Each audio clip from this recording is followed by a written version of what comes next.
স্বাস্থ্য মন্ত্রণালয়ের যথেষ্ট প্রস্তুতি থাকলেও এডিস ঠেকাতে না পারলে ডেঙ্গু প্রতিরোধে কোনো লাভ নেই বলে জানিয়েছেন স্বাস্থ্যমন্ত্রী সামন্তলাল সেন। সকালে সচিবালয়ে সংবাদ সম্মেলনে স্বাস্থ্যমন্ত্রী জানান, সমন্বিতভাবে ডেঙ্গু প্রতিরোধ করতে হবে। যেখানে সেখানে অ্যান্টিবায়োটিকের ব্যবহার বন্ধে প্রচার জোরদারের পাশাপাশি তদারকি করা উচিত।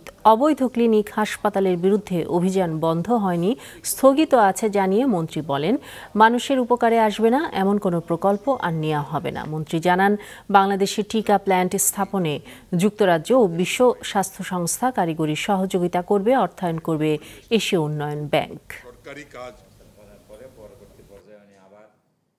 আমাদের প্রচুর স্যালাইন আছে।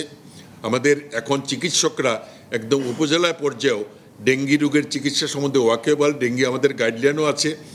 তো সুতরাং এতে কোনো অসুবিধা হবে বলে আমি মনে করি না। কিন্তু আমি আবারও বলছি ওই একই কথা যে prevention is the best treatment, এটি আমাদেরকে আগাইতে হবে।